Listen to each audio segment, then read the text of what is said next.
Ruby, the sole hearing member of the Rossi family who also happens to have deaf parents, Frank and Jackie, and an older brother, Leo, resides in Gloucester, Massachusetts. Ruby contributes to the family's fishing operation and intends to work there full-time after high school. Ruby is an outcast at school as a result of her family.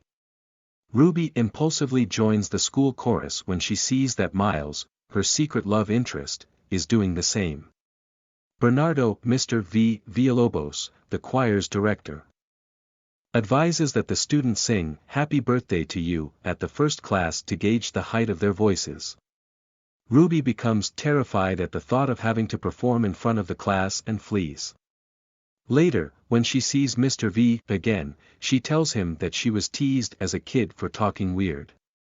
Ruby is welcomed back into the choir by Mr. V, who assures her that there is space for various vocal styles. Later, he discovers that Ruby has a lovely voice for a forthcoming school concert.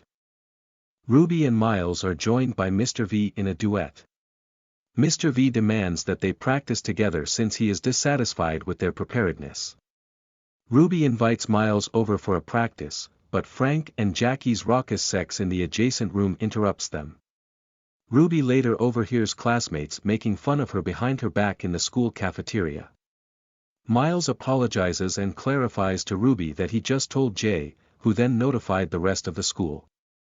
After losing her cool, Ruby forgave Miles and the two continued their practice while forging a closer bond.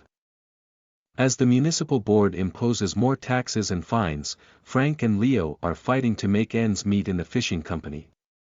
In order to get around the new regulations and sell his own fish, Frank declares at a board meeting that he is forming his own business. He invites other nearby fishermen to join. The family struggles to advance the company and depends on Ruby to make connections and spread the message. Ruby can take private lessons from Mr. V in exchange for admission to Berklee College of Music. The girl concurs, but as her involvement in the fishing enterprise grows, she starts to be late for class and fabricates justifications. Ruby is chastised by Mr. V for wasting his time, and the classes are cancelled. Ruby, who is upset, declines to assist with the business.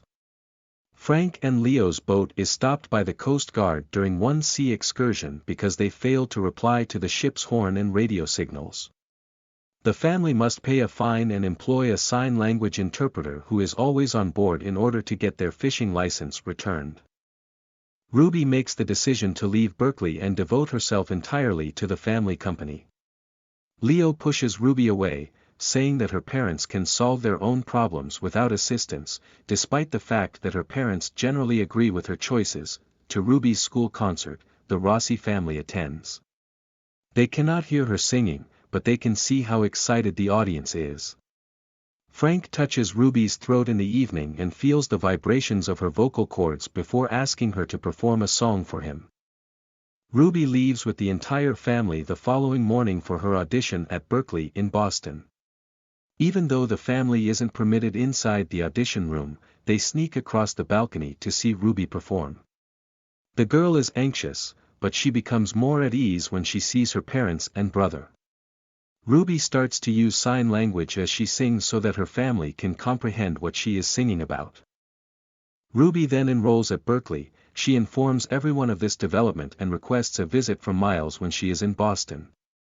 The hearing fishing co-workers of the Rossi family are studying sign language in the meantime, talking with Rossi and assisting them in understanding those around them. Ruby's friend Gertie drives her to Boston. Ruby gives her family the "I truly love you" gesture as she bids them farewell.